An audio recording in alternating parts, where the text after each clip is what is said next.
महाभारत काल में रावण किसका अवतार था? प्रिय दर्शक बंधुओं, क्या आपने कभी सोचा है, रामायण और महाभारत भले ही दो अलग युगों की कथाएं हों, लेकिन क्या इनके बीच कोई अदृश्य संबंध हो सकता है? और क्या होगा अगर मैं कहूं कि लंका का राक्षस राजा रावण महाभारत काल में भी जन्मा था? हम सब रावण को अहंकारी असुर और सीता हरण करने वाले के रूप में जानते हैं, लेकिन बहुत कम लोग जानते हैं कि वह असल में कौन था और किस दिव्य कारण से इस धरती पर आया था। यह केवल एक खलनायक की कहानी नहीं, यह एक ऐसे दिव्य द्वारपाल की गाथा है जो भगवान विष्णु के धाम से पृथ्वी पर उतरा और जिसने 3 जन्मों तक भगवान का विरोधी बनकर लीला निभाई। राम के हाथों रावण का वध और कृष्ण के हाथों शिशुपाल का अंत, ये दोनों घटनाएं एक ही आत्मा के मोक्ष की कहानी है। लेकिन इस रहस्य के पीछे ऐसा कारण छुपा है जिसे जानकर आप हैरान रह जाएंगे।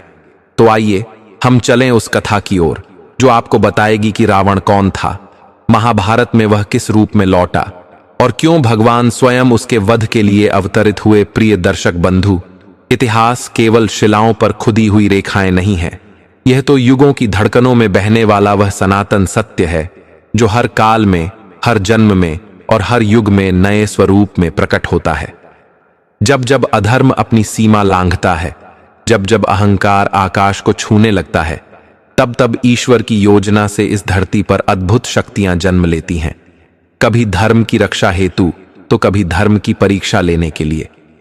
त्रेता युग में रावण का नाम सुनते ही आंखों के सामने वही दिव्य और भयानक रूप उभर आता है। 10 शीश, 20 भुजाएं, अतुलनीय बल, अद्वितीय विद्या और असीम अभिमान। वह लंका का स्वामी जिसने स्वयं को समस्त लोकों का विजेता मान लिया था। परंतु क्या उसकी कथा यहीं समाप्त हो गई? क्या यह संभव नहीं कि वही आत्मा किसी और युग में किसी अन्य रूप और उद्देश्य के साथ पुनः इस धरती पर उतरी हो? पुराण और वेदांत यह स्पष्ट करते हैं कि आत्मा अविनाशी है। पुण्य और पाप का भार लेकर वह जन्म और मृत्यु के चक्र में घूमती रहती है, जैसे कोई कलाकार विभिन्न मंचों पर अलग अलग पात्र निभाता है। उसी प्रकार यह आत्माएं भी समय समय पर नए शरीर धारण करती हैं। इसी सत्य की डोर हमें महाभारत के उस अद्वितीय प्रसंग की ओर ले जाती है जहां एक ऐसा योद्धा सामने आता है जिसके विषय में यह कहा गया कि वह स्वयं रावण का पुनर्जन्म था। सोचिए, कुरुक्षेत्र की तपती रेत, रक्त से लाल हो चुकी भूमि, धर्म और अधर्म के पक्ष में खड़े अपार शक्ति संपन्न महारथी।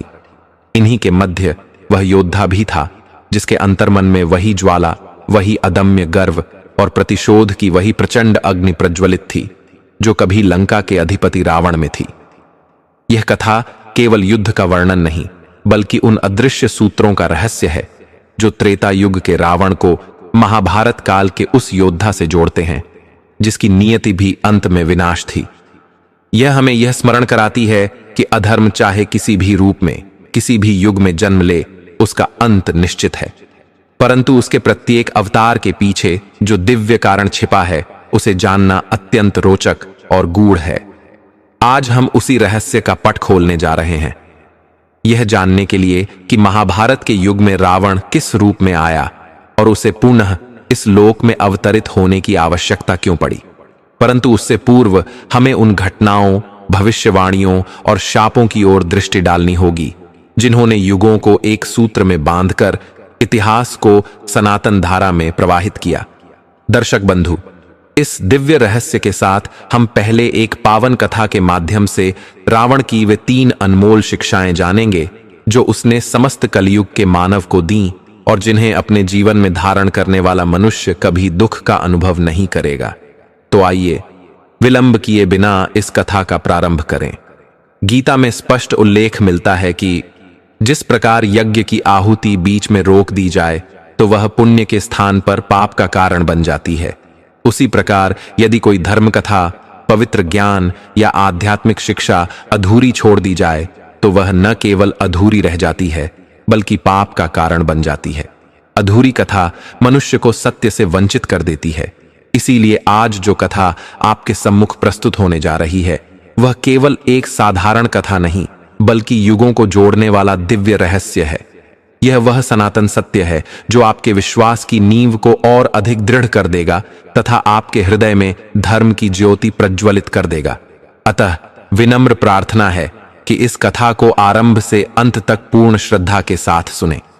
यदि आप सच्चे सनातन धर्म के अनुयायी हैं तो इस पवित्र प्रयास को अपना आशीर्वाद प्रदान करें और प्रेम तथा भक्ति से इसे स्वीकार करें ताकि धर्म की यह ज्योति और अधिक व्यापक हो सके। अब प्रवेश करते हैं उस अद्भुत प्रसंग में जहां महाभारत की रणभूमि में रावण की आत्मा से जुड़ा एक अद्वितीय रहस्य प्रकट होता है। बहुत समय पहले एक विशाल और समृद्ध नगर में विक्रम सिंह नामक धर्मपरायण राजा का राज्य था। वे न्यायप्रिय, धर्म के मार्ग पर चलने वाले और प्रजा के सच्चे संरक्षक थे। उनके राज्य में सुख, शांति और समृद्धि का वास था। प्रजा न भय जानती थी न दुहक, क्योंकि राजा सदा प्रभु का स्मरण करते हुए अपने कर्तव्यों का पालन करते थे। राजा का एक वीर और तेजस्वी पुत्र था, अजय सिंह। पिता और पुत्र दोनों ही साहस, दया और धर्मनिष्ठा के प्रतीक थे। अन्याय के आगे वे कभी नहीं झुकते थे और उनके पराक्रम तथा बुद्धि के आगे अनेक राजा नतमस्तक हो जाते थे। उसी समय एक अन्य राज्य का राजा था, नरसिंह। वह धनवान और चतुर था, किंतु साहस में कमी थी। उसके 7 पुत्र और एक अनुपम रूपवती, गुणों में अद्वितीय कन्या थी, वीरावती।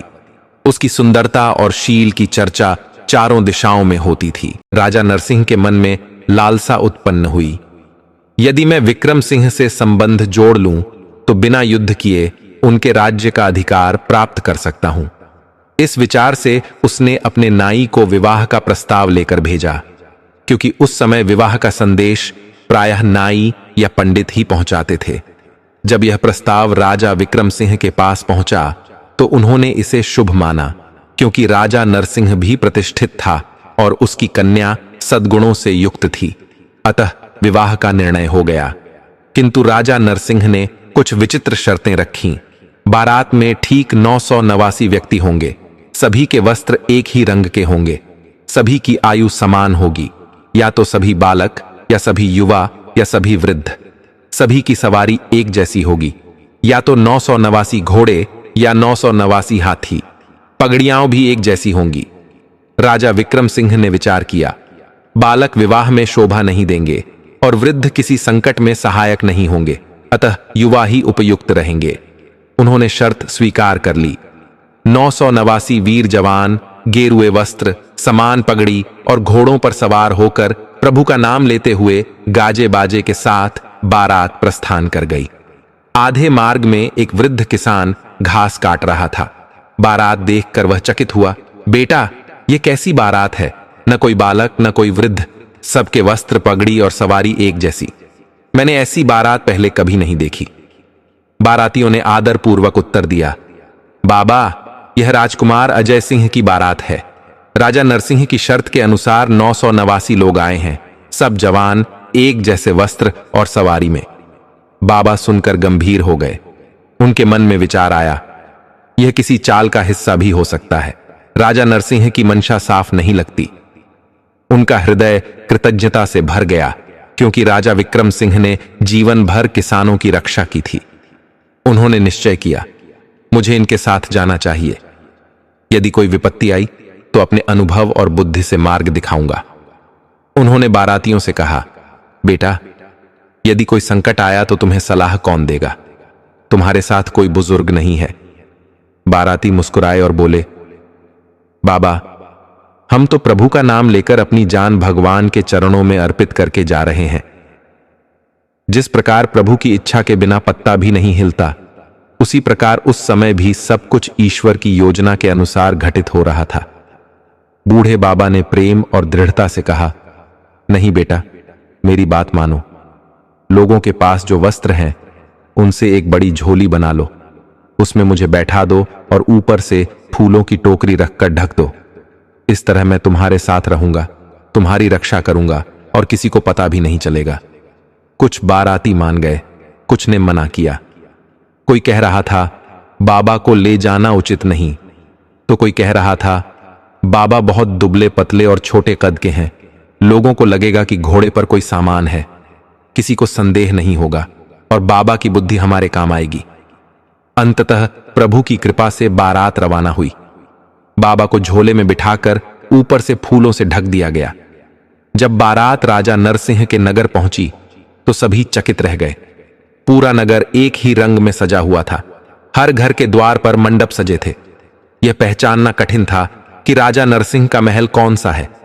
बाराती उलझन में खड़े थे कि किस द्वार पर जाए। तभी बाबा ने कहा, बेटा, बाजे को जोर से बजवाओ। बाजे की ध्वनि सुनकर बच्चे दौड़ कर आएंगे। फिर उन्हें अपने साथ लाई मिठाई बांट देना। जब वे प्रसन्न हो जाएं, तो उनसे पूछ लेना कि राजा नरसिंह का घर कौन सा है। बारातियों ने वैसा ही किया। बाजे की गूंजते स्वर से बच्चे इकट्ठा हुए, मिठाई पाकर आनंदित हो गए। तब उन्होंने बताया, जिस द्वार पर सोने का खंभा है वही महल है। वह महल नगर के दक्षिण दिशा में था। बाबा ने कहा, यही नरसिंह का महल है बेटा, बारात यहीं रोक दो। बारात रुक गई। तभी एक महिला आरती का थाल लेकर आई ताकि दूल्हे की आरती उतारे। लेकिन 989 जवान, सभी एक जैसे वस्त्र और रूप में होने के कारण वह पहचान न सकी कि दूल्हा कौन है। वह बार बार घूमकर लौट जाती, सोचती, यदि गलत व्यक्ति की आरती उतार दी तो राजा नाराज हो जाएगा। महल की छत पर दुल्हन राजकुमारी यह दृश्य देख रही थी। वह अत्यंत विदुषी और तांत्रिक विद्या में निपुण थी। अपनी विद्या से उसने तुरंत पहचान लिया कि दूल्हा कौन है। उसने गीत गाकर अपनी सखी को संकेत दिया, जो सबसे पीछे है वही मेरा दूल्हा है। सखी ने संकेत समझा, धीरे से पीछे जाकर दूल्हे की आरती उतार दी। इसके बाद बारात का स्वागत हुआ। स्वागत के बाद नगर वालों ने एक कठिन कार्य दिया। एक बड़ा गट्ठर गन्ना लाकर कहा, सभी बाराती इसे चूसेंगे। यदि एक भी व्यक्ति से यह छूट गया तो पूरी बारात का वध कर दिया जाएगा। यह सुनकर सभी चिंतित हो गए और बाबा के पास पहुंचे। बाबा ने शांत स्वर में कहा, घबराओ मत बेटा, चारों ओर से घेरा बना लो और बीच के 50 जवान जंगल की ओर जाओ। वहां यह गन्ना हाथियों के झुंड के सामने डाल दो। जब हम आ रहे थे मैंने हाथियों का झुंड देखा था। वे सब गन्ना खा लेंगे और किसी को पता भी नहीं चलेगा। जैसा बाबा ने कहा वैसा ही किया गया। 50-50 जवान बारी बारी से जाकर गन्ना हाथियों को खिला आए। किसी को थकान भी नहीं हुई और नगर में किसी को खबर तक न लगी। लोग आश्चर्य में थे कि पूरा गट्ठर गन्ना बारातियों ने कैसे चूस लिया। फिर भोजन का समय आया। राजा नरसिंह ने एक और कठिन चाल चली। प्रत्येक बाराती को एक बकरा और एक मन आटा दिया और कहा, इसे खाओ। यदि जरा सा भी बचा तो सबको मृत्युदंड मिलेगा। फिर सभी बाबा के पास पहुंचे। बाबा मुस्कुराए और बोले, देखो बेटा, वहां जो मिट्टी का ओवन खड़ा है उसमें आग लगा दो। बकरे को 2 भागों में काटकर नमक डालो और पानी में उबाल लो। आटे की लोइयां बनाकर उन्हें जलते ओवन में फेंक दो ताकि आटा जल जाए। बकरे का बचा हुआ हिस्सा नगर के कुत्तों को खिला दो। किसी को कुछ पता नहीं चलेगा। जैसा बाबा ने कहा वैसा ही किया गया। लोइयां जल गईं, बकरा पक गया और बचा हुआ भाग कुत्तों को खिला दिया गया। नगरवासी फिर चकित रह गए। वे सोचने लगे, हम इन्हें मारना चाहते थे पर ये हर बार बच जाते हैं। तभी कुछ लोगों को संदेह हुआ, जवानों में इतनी बुद्धि नहीं हो सकती। इनके साथ अवश्य कोई बुजुर्ग है जो इन्हें राह दिखा रहा है। बाबा ने तुरंत भांप लिया कि अब उन पर शक हो गया है। बाबा ने शांत स्वर में कहा, बेटा शीघ्र करो। एक गहरा गड्ढा खोदकर मुझे उसमें बैठा दो। ऊपर से चटाई बिछा दो, पर एक छोटा सा छेद छोड़ देना ताकि मैं सांस ले सकूं और तुमसे बात कर सकूं। बारातियों ने वैसा ही किया। बाबा को गड्ढे में बिठाकर ऊपर से चटाई बिछा दी और चारों ओर बैठकर पहरा देने लगे। इधर राजा नरसिंह के 7 पुत्र तलवारें लेकर खोजने निकले। इनके साथ अवश्य कोई बुद्धिमान वृद्ध है, परंतु उन्हें कुछ न मिला। तभी बाबा ने एक बाराती को पास बुलाकर कहा, दूल्हे को तुरंत मंडप में पहुंचा दो।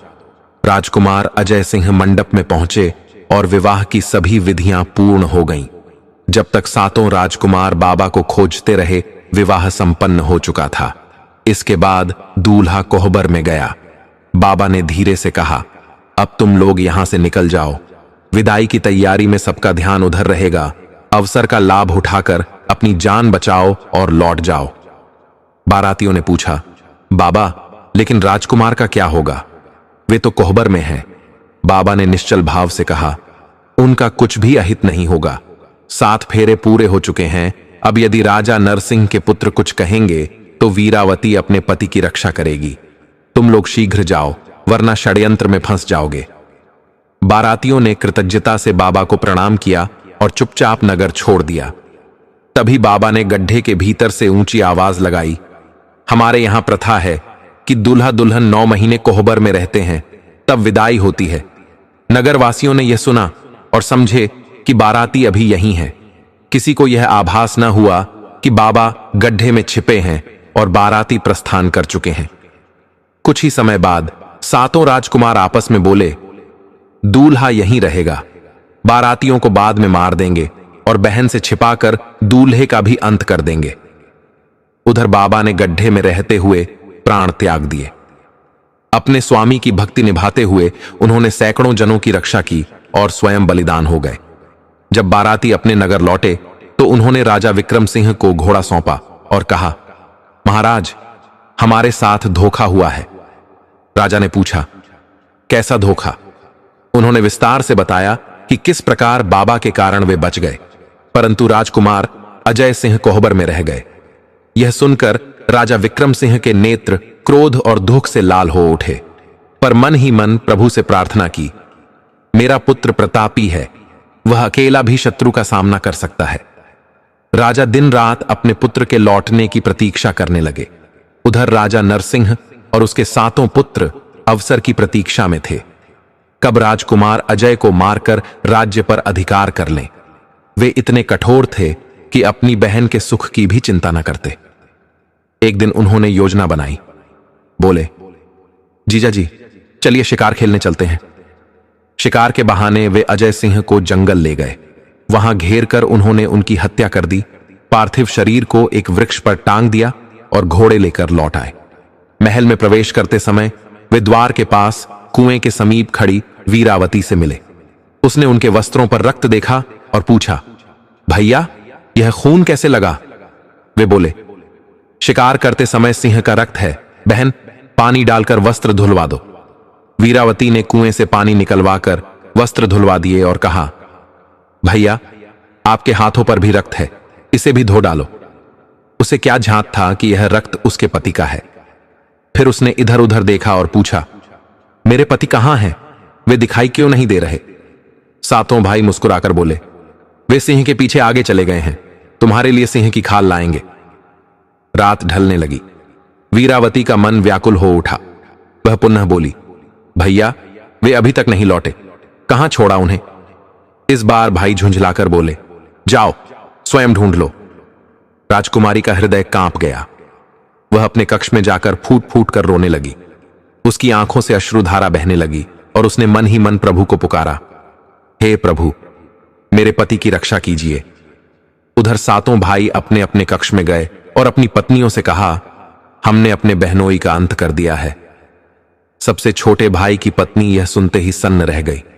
उसका हृदय जैसे किसी ने मुट्ठी में भींच लिया हो। उसने कांपते स्वर में कहा, तुमने महापाप कर दिया है, अपनी ही बहन का घर उजाड़ दिया। क्या तनिक भी करुणा तुम्हारे मन में नहीं जागी? पति ने कठोर वाणी में चिताया, यह बात मेरी बहन को मत बताना। परंतु वह छोटी भाभी अपनी ननद से गहरा स्नेह रखती थी। उस रात जब महल निद्रा में डूबा, वह पांव अपनी ननद के कक्ष में पहुंची। वहां उसने देखा कि राजकुमारी वीरावती करुण विलाप में डूबी है। भाभी ने आंसुओं को रोकते हुए कहा, वीरावती, तेरे 7 भाइयों ने तेरे स्वामी को मृत्यु के घाट उतार दिया। यह सुनते ही वीरावती का कंठ फट पड़ा। उसने रोते रोते कहा, भाभी, मैं गर्भवती हूं, मेरे गर्भ में उनके वंश का दीपक पल रहा है। मैं अकेले इस बच्चे का लालन कैसे करूंगी? मेरे अपने भाइयों ने ही यह घोर अनर्थ कर दिया।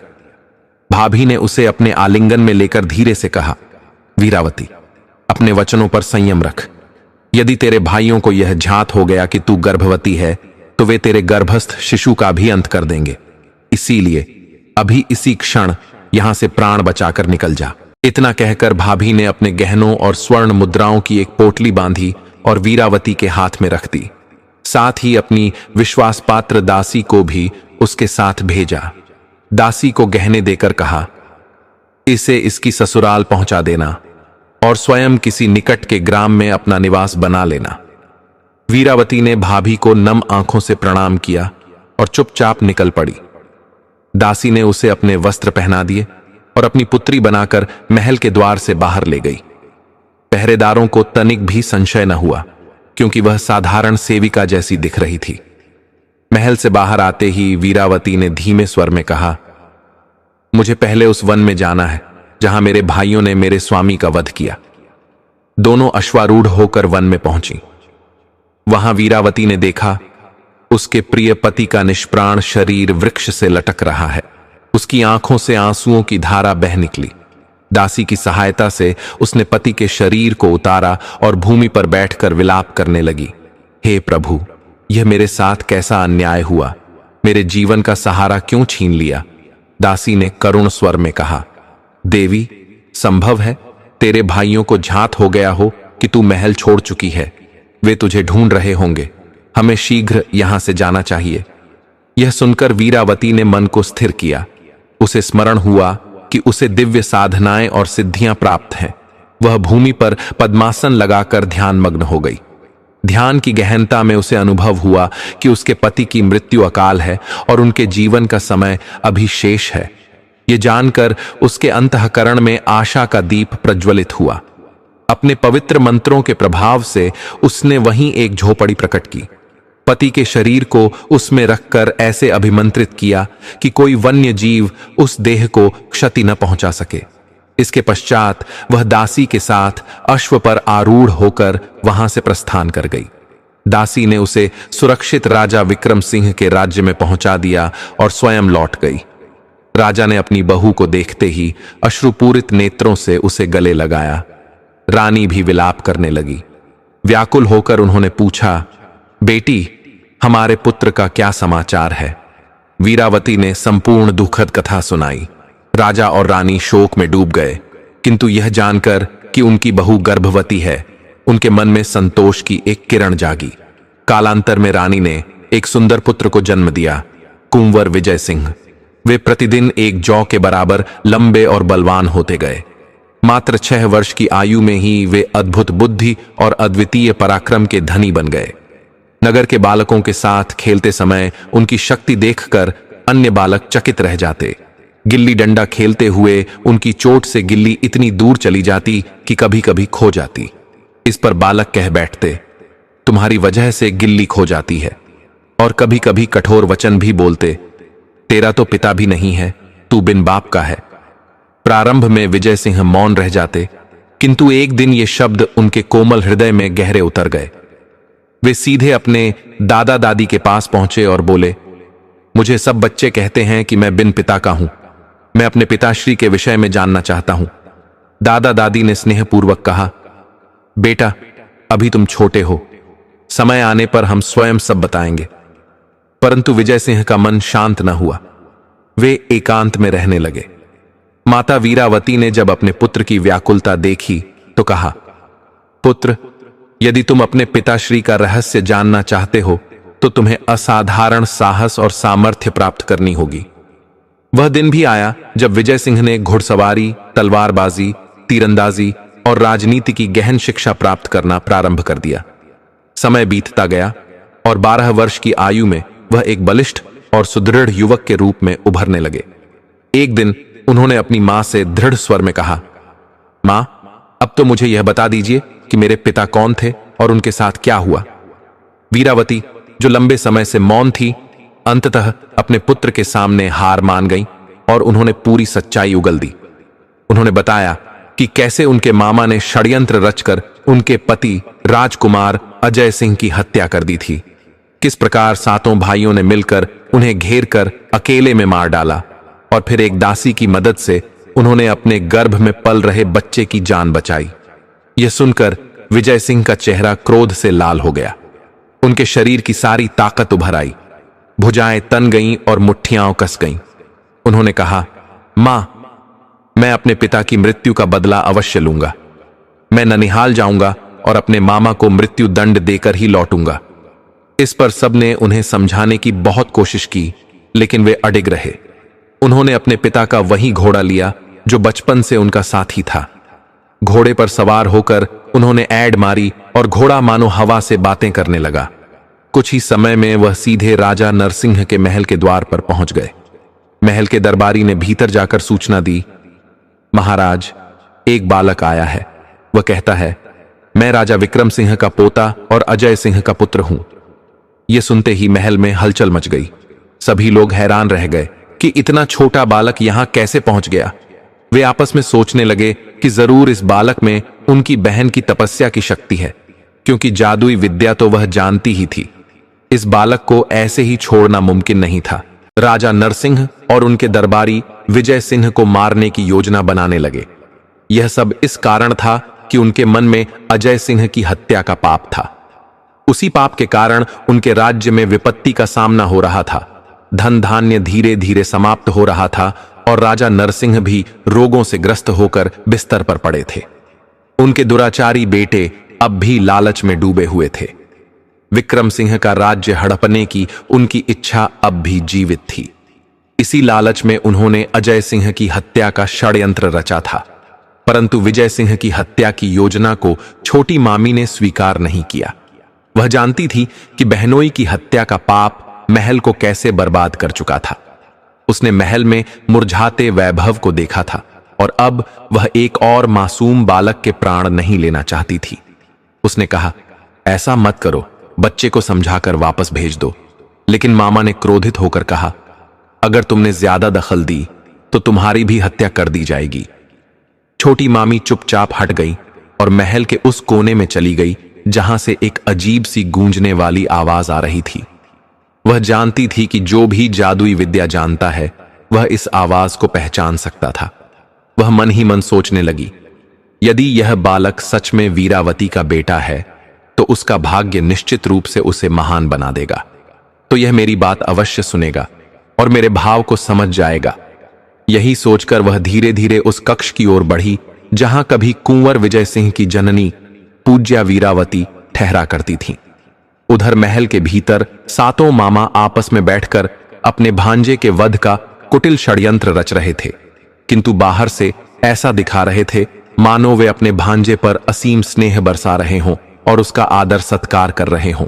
शीघ्रता से उन्होंने शरबत, जल और मिष्ठान्न तैयार करवाया और प्रेम भरे स्वर में विजय सिंह के सम्मुख लाकर बोले, बेटा आओ, यह मीठा और शरबत ग्रहण करो।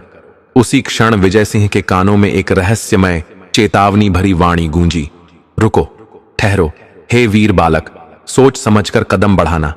यह जो प्रेम दिख रहा है यह मोह माया का जाल है, इसमें मत फंसना। विजय सिंह के मन में तुरंत विचार आया, निश्चय ही इस शरबत में विष है। उन्होंने मौन भाव से स्वर्ण थाली में रखे शरबत को उठाया और उससे अपने हाथ मुंह धो लिए, फिर पास रखा, जल उठाकर पी लिया।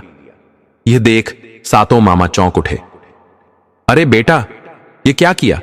शरबत से हाथ क्यों धोए? जल से धोना था। विजय सिंह ने शांत स्वर में कहा, मामा, मैं दूर से आया हूं, थकान में ध्यान नहीं दिया, कोई बात नहीं। इसके बाद भोजन की तैयारी हुई। सातों मामा ने तरह तरह के व्यंजन बनवाकर स्वर्ण थाली में परोसे, जबकि अपने सम्मुख चांदी की थाली में केवल लिट्टी चोखा रखा।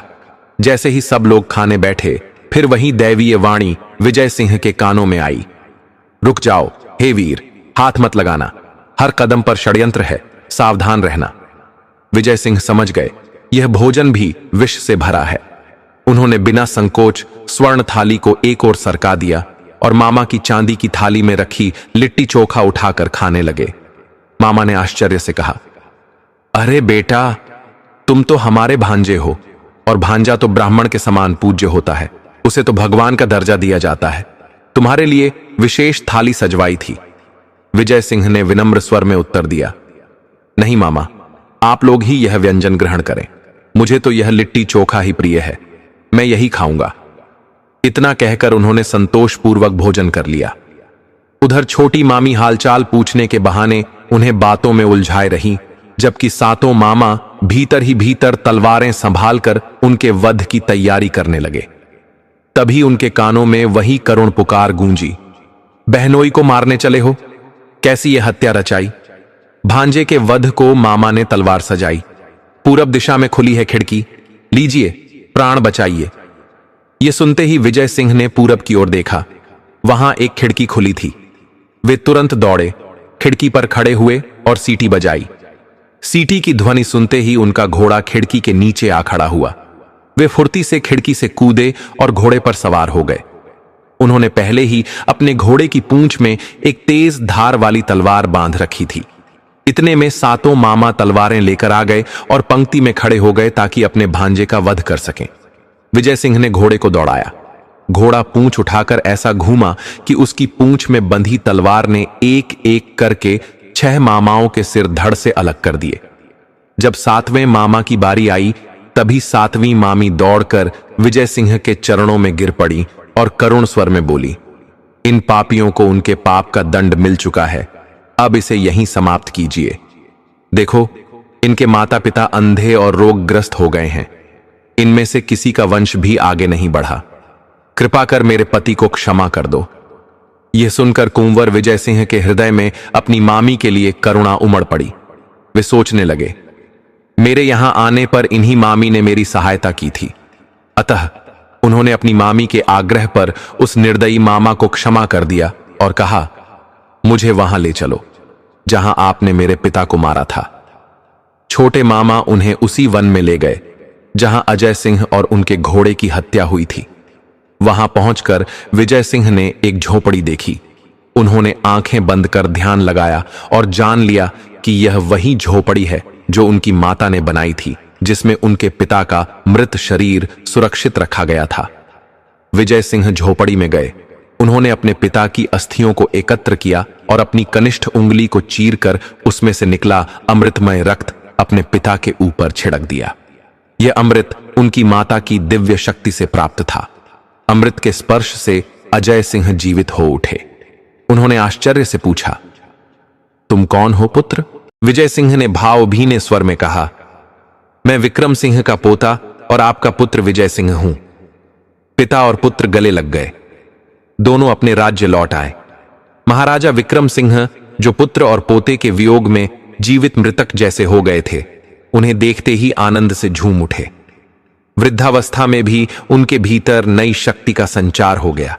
वे दौड़कर अपने पुत्र और पोते से लिपट गए। राजा विक्रम सिंह ने अपने पुत्र के सामने सिर झुकाकर कहा, तुम संसार के सबसे वीर बालक हो। तुमने अपने पिता को पुनर्जीवित कर मुझे लौटाया है। तुम्हारी कीर्ति पूरे जग में फैलेगी और तुम एक प्रतापी राजा बनोगे। फिर राजा ने अजय सिंह को सिंहासन पर बिठाया और विजय सिंह को युवराज घोषित कर दिया। इस प्रकार कुंवर विजय सिंह ने अपने पिता का जीवन बचाकर उन्हें उनके पिता से मिलवाया और संसार में अपने साहस और भक्ति की अमर गाथा अंकित कर दी। दर्शक बंधु, इस संपूर्ण कथा के माध्यम से हम रावण द्वारा दी गई उन 3 सीखों को जानेंगे जो उन्होंने कलयुग के समस्त संसार को दी थीं। यदि कोई साधारण मनुष्य भी इन्हें अपने जीवन में अपना ले तो कभी दुखी नहीं रहेगा। पहली सीख है, अहंकार और शक्ति का दुरुपयोग स्वयं के पतन का कारण है। यह केवल रावण की कथा का सार नहीं, बल्कि हर युग और हर व्यक्ति के जीवन का शाश्वत सत्य है।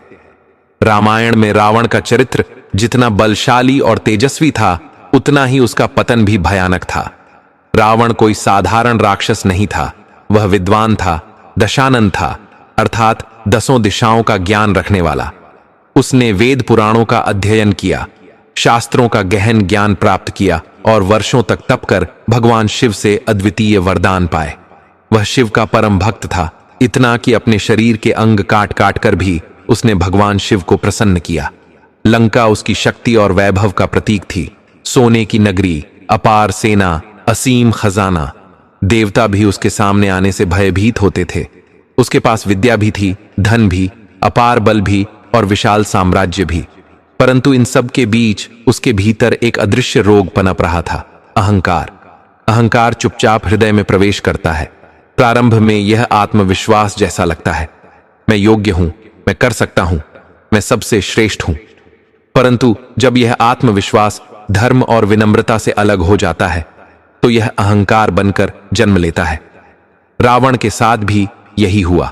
शक्ति मिलते ही उसके भीतर यह भाव बैठ गया कि मुझसे बड़ा कोई नहीं है, मैं जो चाहूं कर सकता हूं, मुझे रोकने का सामर्थ्य किसी में नहीं।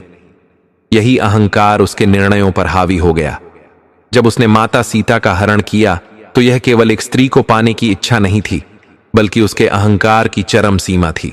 वह सोचता था कोई उसका विरोध करने का साहस नहीं करेगा, लेकिन यहीं से उसका विनाश प्रारंभ हो चुका था। इस कथा में देखिए, विजय सिंह के सातों मामा भी उसी रावण के मार्ग पर चले।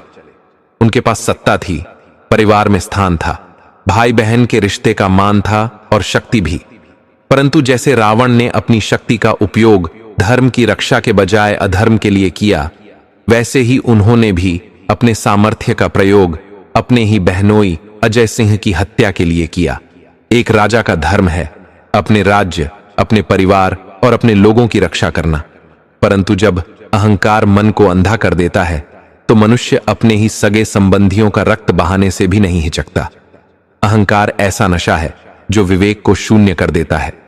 जब यह भाव मन में बैठ जाता है कि मेरे सामने कोई नहीं टिक सकता, या मेरे पास इतना बल है कि मैं जो चाहूं कर सकता हूं, तो मनुष्य अपने प्रत्येक अधर्म को भी उचित ठहराने लगता है। चाहे अधर्म कितना भी प्रबल क्यों ना हो, अंततः उसका विनाश निश्चित है। जैसे रावण को यह मोह हो गया था कि वह माता सीता जी को लंका में कैद रखकर अपने सामर्थ्य से प्रभु श्री राम को दबा देगा, वैसे ही विजय सिंह के मामा के मन में भी यह भ्रम घर कर गया कि वे एक मासूम बालक को मार डालेंगे और कोई उन्हें रोक नहीं पाएगा। परंतु यह भूल दोनों ने की कि श्री राम केवल एक मनुष्य नहीं, स्वयं धर्म के अवतार हैं, और जब भी अधर्म अपनी सीमा लांघता है, ईश्वर धर्म की रक्षा के लिए अवश्य प्रकट होते हैं। रामायण हमें यह भी समझाती है कि शक्ति स्वयं में पाप नहीं है। शक्ति तो भगवान का दिया हुआ दिव्य वरदान है, जिसका प्रयोग यदि धर्म और लोक कल्याण में हो तो वह साधना बन जाती है। किंतु जब वही शक्ति स्वार्थ, प्रतिशोध और अधर्म के मार्ग पर चल पड़ी तो उसका परिणाम विनाश के सिवा कुछ नहीं होता। रावण अपार ज्ञान और सामर्थ्य का धनी था। वह तीनों लोकों में धर्म स्थापित कर सकता था, परंतु उसने अपने बल और विद्या का उपयोग छल, अत्याचार और वासनाओं की पूर्ति में किया, और यही उसके पतन का कारण बना। विजय सिंह की कथा में भी यही शिक्षा छुपी है। यदि मामा अपनी शक्ति और पद का उपयोग परिवार को सुदृढ़ करने में करते, भांजे का मार्गदर्शन करते और बहनोई के साथ राज्य की उन्नति का मार्ग अपनाते, तो वे पूजनीय बन सकते थे। किंतु अहंकार ने उनकी दृष्टि को ढक दिया और उन्होंने यह मान लिया कि जो उनके मार्ग में खड़ा है उसका नाश कर देना ही उचित है। परिणाम वही हुआ जो रावण के साथ हुआ। वंश का अंत, धन वैभव का नाश, माता पिता रोगी और असहाय, और अंततः स्वयं का पतन। कलयुग में यह शिक्षा और भी गहरी हो जाती है, क्योंकि शक्ति केवल राजसत्ता में नहीं है, धन, पद, ज्ञान और तकनीक भी शक्ति है। और जैसे रावण का पतन उसकी शक्ति के दुरुपयोग से हुआ, वैसे ही आज भी जो व्यक्ति अपने ज्ञान, पद, धन या प्रभाव का उपयोग दूसरों को दबाने, अपमानित करने, छलने या नष्ट करने में करेगा, उसका अंत भी निश्चित है। चाहे वह कितना ही चतुर क्यों न हो, चाहे उसके पीछे कितनी भी ताकत क्यों न हो, भगवान का न्याय समय आने पर उसे उसके कर्मों का फल अवश्य देगा। रामायण की पहली सीख यह है, शक्ति का अहंकार मत पालो। शक्ति केवल तब तक तुम्हारा साथ देती है जब तक वह धर्म के साथ खड़ी हो। जिस दिन वह अधर्म में लग गई, उसी दिन वह तुम्हारे विनाश का कारण बन जाती है। विजय सिंह के मामा यह सत्य नहीं समझ पाए, और उनकी कहानी भी हमें रावण की कथा की तरह चेतावनी देती है कि जो अपनी शक्ति को अधर्म के लिए प्रयोग करेगा, उसका अंत उसी शक्ति से होगा। इसलिए हर मनुष्य को अपने भीतर झांकना चाहिए कि कहीं उसमें रावण जैसा अहंकार तो नहीं पल रहा, और यदि है तो उसे तुरंत त्याग कर विनम्रता और धर्म का मार्ग अपनाना चाहिए। शक्ति का सच्चा उपयोग दूसरों की रक्षा में है, उन्हें मिटाने में नहीं। यही रावण की पहली और सबसे गहरी सीख है, और यही विजय सिंह की कथा में प्रत्यक्ष रूप से दिखाई देती है। दूसरी गहरी सीख ये है कि परिवार और संबंधों में विश्वासघात सबसे बड़ा पाप है, जो ईश्वर को भी क्रोधित कर देता है। रावण का सबसे बड़ा अपराध केवल माता सीता जी का हरण नहीं था, बल्कि वह विश्वासघात था जो उसने एक पवित्र संबंध, एक पतिव्रता स्त्री की मर्यादा और धर्म के नियमों के साथ किया। माता सीता जी उसके लिए किसी शत्रु की संपत्ति नहीं थीं, बल्कि एक विवाहित, पवित्र और पतिव्रता स्त्री थीं। रावण यह जानता था कि उनका अपहरण न केवल प्रभु श्री राम के प्रति, बल्कि संपूर्ण स्त्री जाति और ईश्वर के शाश्वत नियमों के प्रति एक खुली चुनौती है। उसने छल, धोखे और छद्मवेश का सहारा लिया, और यह विश्वासघात केवल श्री राम से नहीं, बल्कि उस धर्म से था जो संबंधों की पवित्रता को बनाए रखता है। रामायण स्पष्ट कहती है कि संबंध केवल रक्त या विवाह से नहीं, बल्कि विश्वास से जीवित रहते हैं। एक बार विश्वास टूट जाए तो वह संबंध केवल नाम का रह जाता है। रावण ने मर्यादा की नींव को तोड़ा और अपने सामर्थ्य, पद और प्रतिष्ठा का उपयोग पूर्ण अधर्म में किया, जिसका परिणाम यह हुआ कि उसका संपूर्ण साम्राज्य, प्रतिष्ठा, वंश और अंततः उसका जीवन सब एक ही पाप की अग्नि में भस्म हो गया। विजय सिंह की कथा में भी यही हुआ। सातों मामा, जो भांजे के लिए स्नेह और मार्गदर्शन का प्रतीक होने चाहिए थे, उसी भांजे के प्राण लेने की योजना बनाने लगे। मामा वह रिश्ता है जिसमें सुरक्षा और अपनापन निहित होता है, परंतु उन्होंने उस विश्वास को छलनी कर दिया। अपने ही बहनोई अजय सिंह का वध कर दिया और अपनी ही बहन के पुत्र की हत्या का षड्यंत्र रचा। यह केवल हत्या का प्रयास नहीं था, यह पवित्र रिश्ते का सबसे बड़ा अपमान था। रक्त के रिश्ते का उपयोग रक्षा के स्थान पर विनाश के लिए करना वही पाप है जो रावण ने किया था, और परिणाम भी वही हुआ। जैसे रावण का वंश नष्ट हुआ, वैसे ही इन मामाओं का परिवार भी नष्ट हो गया। माता पिता अंधे और रोगी हो गए, वंश समाप्त हो गया, धन वैभव लुप्त हो गया, और शेष रह गया केवल पाप का बोझ और विनाश की कथा। रामायण हमें बताती है कि विश्वासघात केवल एक क्षण का अपराध नहीं, यह एक बीज है जो समय के साथ विनाश का वृक्ष बनकर जीवन को उजाड़ देता है। रावण ने सोचा था कि उसकी सोने की लंका अटूट है, परंतु उसने यह नहीं समझा कि जब नींव में पाप और विश्वासघात भर दिया जाए तो चाहे महल कितना भी सुनहरा क्यों न हो, वह एक दिन अवश्य ढह जाता है। यही इस कथा में भी हुआ। मामाओं ने अपने ही घर की नींव में अधर्म का बीज बो दिया और धीरे धीरे वह घर पतन के मार्ग पर अग्रसर हो गया। कलयुग में यह सीख और भी गहन हो जाती है, क्योंकि आज के समय में मनुष्य प्रायः अपने निजी स्वार्थ हेतु विश्वास को तोड़ देता है। संबंधों का उपयोग लाभ कमाने, पद प्राप्त करने या प्रतिशोध लेने में करता है, परंतु वह भूल जाता है कि जब वह विश्वासघात करता है तो केवल मनुष्य से ही नहीं, अपितु स्वयं ईश्वर से भी छल करता है। और ईश्वर का न्याय अटल है। समय आने पर वह वही लौट आता है जो हमने दूसरों को दिया होता है, कभी कभी अनेक गुना बढ़ाकर। रावण जब जननी स्वरूपा माता सीता का हरण कर रहा था, तब वह यह विस्मृत कर बैठा कि नारी माता के समान है, सम्मान के योग्य है। इसी प्रकार विजय सिंह के मामा भी यह भूल गए कि भांजा पुत्र के समान होता है।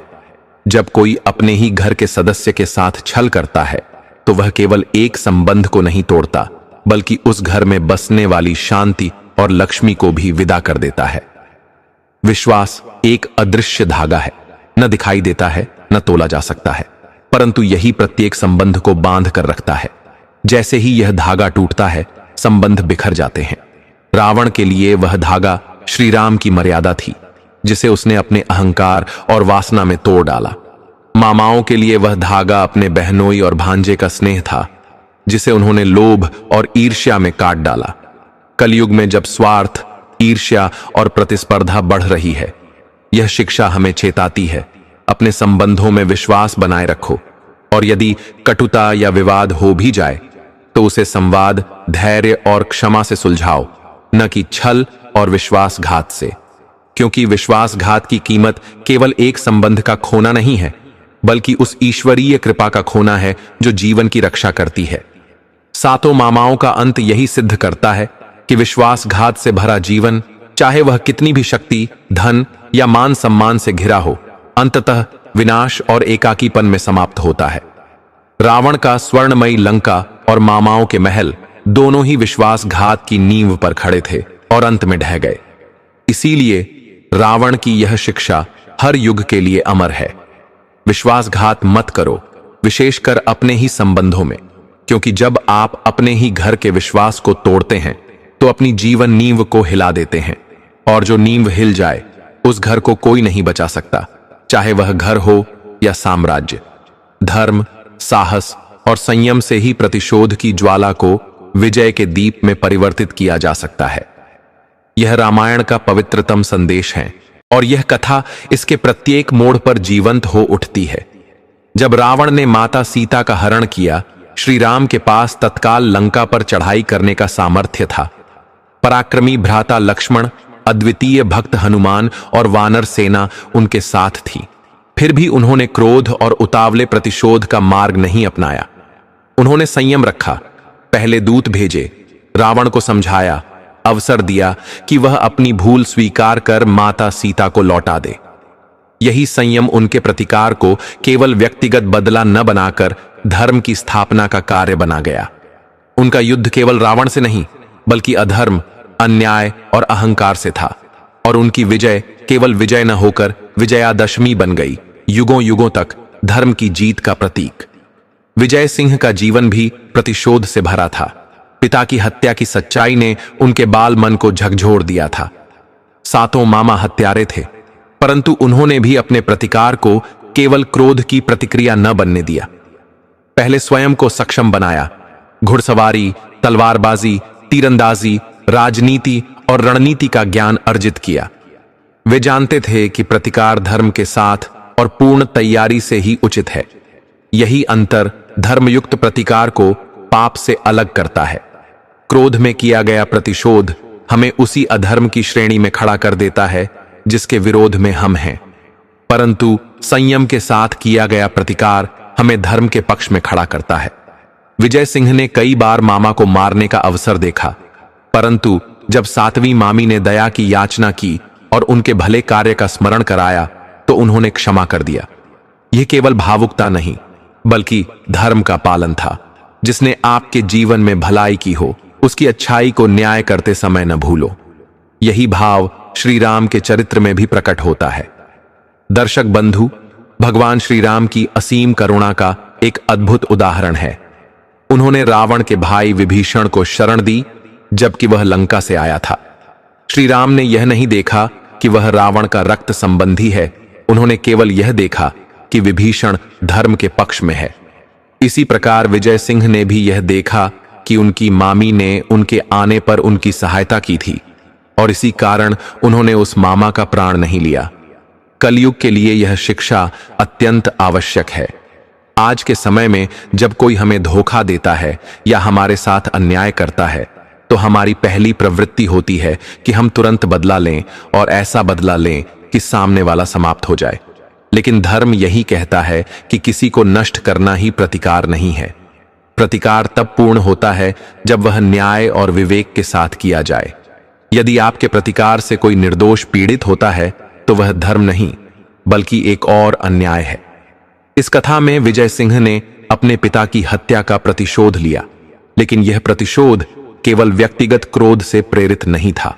उन्होंने अपने साहस और संयम का प्रयोग करते हुए अपने शत्रुओं को पराजित किया और अंत में अपने पिता को पुनर्जीवित कर राज्य में लौटे।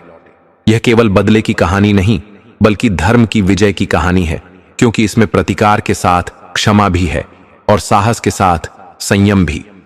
रावण की कथा भी हमें यही सिखाती है।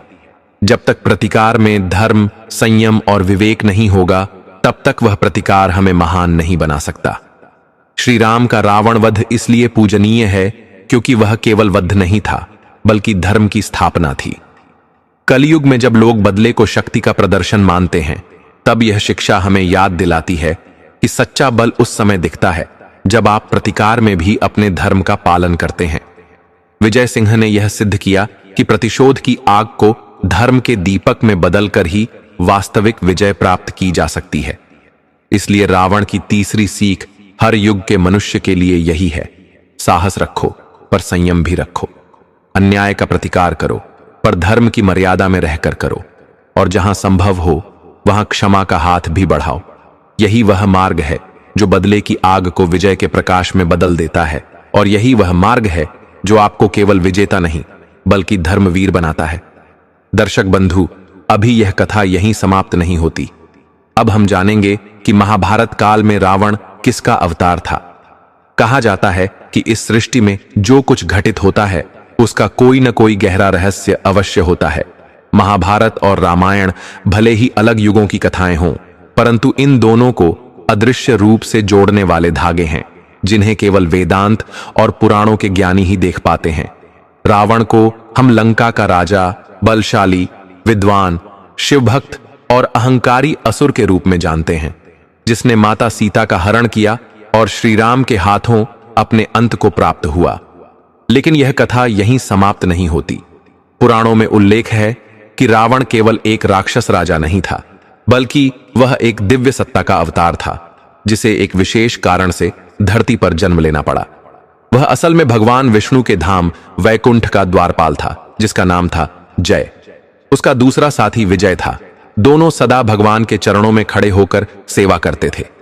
एक बार सनक, सनंदन, सनातन और सनत कुमार जैसे महान मुनि भगवान विष्णु के दर्शन हेतु वैकुंठ पहुंचे। जय और विजय ने अपनी द्वारपाल की मर्यादा निभाते हुए उन्हें भीतर जाने से रोक दिया। इस अपमान से मुनि क्रोधित हुए और उन्होंने उन्हें श्राप दे दिया कि वे अपने भगवान से दूर होकर मृत्यु लोक में जन्म लेंगे। जब जय विजय ने भगवान विष्णु से विनती की कि वे इस श्राप से मुक्त हों, तो भगवान ने कहा, श्राप तो तुम्हें भोगना ही होगा, पर यह तुम्हारे लिए लीला बन जाएगी। तुम या तो 7 जन्म तक मेरे भक्त बनकर जन्म लो या 3 जन्म तक मेरे शत्रु बनकर। जल्दी वापस लौटने की इच्छा से उन्होंने 3 जन्म शत्रु बनकर लेने का मार्ग चुना। इस प्रकार पहले जन्म में वे हिरण्याक्ष और हिरण्यकश्यपु बने, दूसरे जन्म में रावण और कुंभकर्ण और तीसरे जन्म में महाभारत काल में शिशुपाल और दंतवक्र के रूप में अवतरित हुए। रावण, जो जय का अवतार था, केवल एक राक्षस राजा नहीं था, बल्कि एक दिव्य आत्मा थी जो भगवान के हाथों मोक्ष पाने के लिए इस पृथ्वी पर आई थी। रावण का जन्म भी असाधारण था। वह आर्ष विश्रवा और कैकसी का पुत्र था, जिसके भीतर ब्राह्मण का ज्ञान और राक्षस का बल दोनों थे। वह परम शिव भक्त था और कठोर तपस्या करके भगवान शिव से अनेक वरदान प्राप्त किए। अपनी विद्या और बल से उसने त्रिलोक को हिला दिया, पर गर्व और अहंकार ने उसे धर्म से विमुख कर दिया और यही उसके पतन का कारण बना। यह पतन भी एक दिव्य योजना थी, क्योंकि भगवान विष्णु ने रामावतार लेकर रावण का वध किया और उसे श्राप से मुक्त किया। महाभारत काल में जब भगवान श्री कृष्ण ने शिशुपाल का वध किया, तो यह रहस्य पुनः प्रकट हुआ। शिशुपाल, जो रावण का अगला जन्म था, जन्म से ही कृष्ण का विरोधी था। उसे जन्म के समय वरदान मिला था कि उसके 100 अपराध भगवान क्षमा करेंगे, पर 101वें अपराध पर उसका वध हो जाएगा। यज्ञ सभा में सीमा लांघने पर श्री कृष्ण ने सुदर्शन चक्र से उसका वध किया और वह दिव्य ज्योति बनकर भगवान के चरणों में विलीन हो गया। यह वही आत्मा थी जो रावण के रूप में राम के हाथों मोक्ष पा चुकी थी और अब कृष्ण के हाथों पूर्णतया वैकुंठ लौट आई। इस प्रकार रावण का वास्तविक स्वरूप केवल एक खलनायक का नहीं, बल्कि भगवान विष्णु के दिव्य द्वारपाल का था, जो अपने पूर्व कर्मों के कारण 3 जन्मों तक भगवान का विरोधी बना। उसके जीवन की हर घटना, माता सीता का हरण, राम से युद्ध, सब केवल उस महान लीला का हिस्सा थे जिसमें अंततः भगवान स्वयं मोक्ष देने वाले थे। यही कारण है कि रामायण और महाभारत में एक अदृश्य सूत्र से जुड़ा यह दिव्य रहस्य छिपा है, जो बताता है कि ईश्वर की योजना में कोई भी घटना संयोग नहीं होती। इसलिए मित्रों, जब हम रावण को केवल एक खलनायक के रूप में देखते हैं, तो हम उसकी कथा का आधा ही सत्य जानते हैं। वास्तव में वह जय नामक दिव्य द्वारपाल था, जिसने भगवान विष्णु की योजना के तहत धरती पर जन्म लिया, राम के हाथों मोक्ष पाया और फिर महाभारत काल में शिशुपाल बनकर कृष्ण के चरणों में विलीन हुआ। यह सब केवल एक लीला थी, ये दिखाने के लिए कि ईश्वर की इच्छा के बिना एक पत्ता भी नहीं हिलता और जो उनके हाथों मरता है, वह चाहे कितना भी विरोधी क्यों ना हो, अंततः परम गति को प्राप्त करता है। इस कथा से हमें यही शिक्षा मिलती है कि चाहे शक्ति, ज्ञान या पद कितना भी हो, अहंकार हमें पतन की ओर ले जाता है। अंततः केवल भक्ति, विनम्रता और सत्य ही हमें मोक्ष के द्वार तक पहुंचाते हैं। तो इस अद्भुत और रहस्यमयी कथा के माध्यम से हम सभी ने जाना कि समय चाहे कितना भी कठिन क्यों ना हो, धर्म और सत्य के मार्ग पर चलने वाला कभी पराजित नहीं होता। जीवन में कितनी भी बाधाएं आए, हमें धैर्य, विश्वास और साहस के साथ उनका सामना करना चाहिए।